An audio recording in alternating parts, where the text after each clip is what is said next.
Welcome to the deep dive. Today, we're really diving into something pretty critical, a leadership problem that's not just common, but actually actively harmful. We're calling it the hubris of ignorant leadership. Basically, what happens when having the title, the authority, gets confused with having real competence.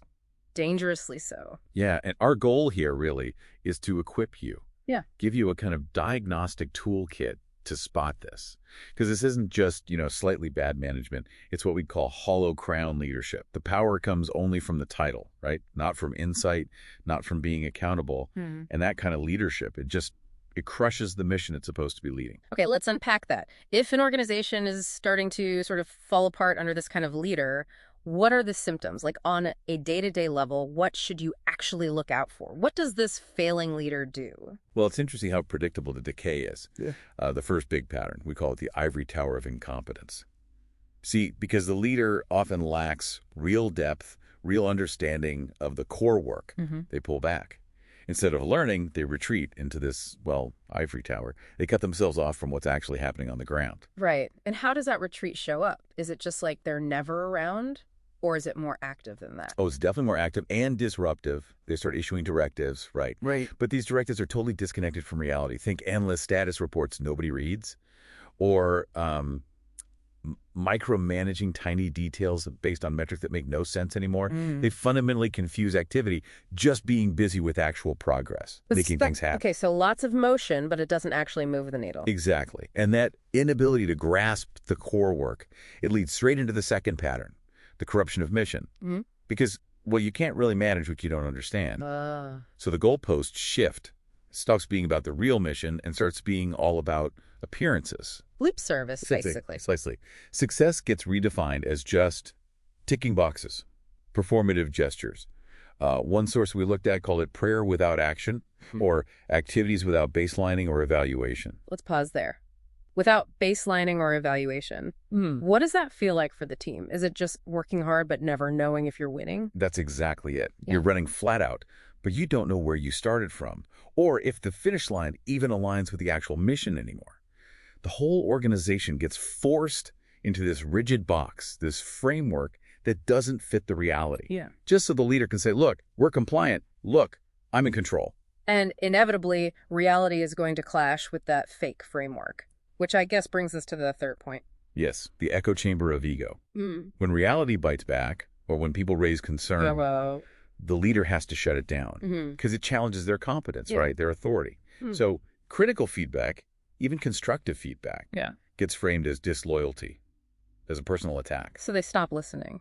They actively stop. They fail to value different perspectives, especially from experts who might, actually know better. They push those people out. And what happens?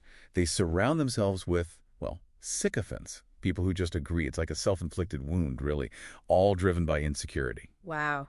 Okay. That paints a pretty bleak picture. It really does sound like a plague on an organization. So if that hubris, that ignorance, is the poison, we need the antidote. What does good leadership, authentic leadership, look like in contrast? Well, pulling it all together, the antidote really boils down to two core things: humility and accountability.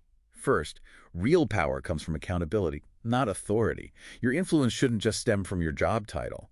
It should come from owning the decisions that genuinely serve the situation best. Okay, and the source mentioned being humble enough to accept critiques from below.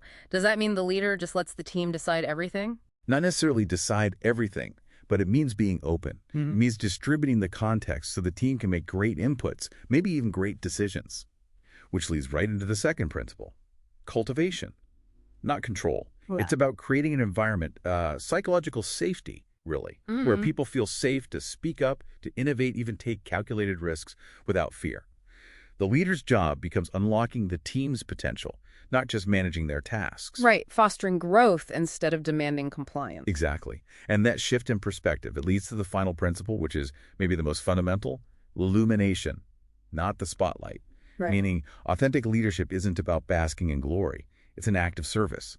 It's the ability, as one source put it, to stay in the shadows and create light for others. Your success as a leader isn't measured by how high your own pedestal is. It's measured by the growth, the success, the impact of the team you're serving. That's a powerful contrast. So the knowledge we've unpacked here today hopefully gives you the tools to really see the difference.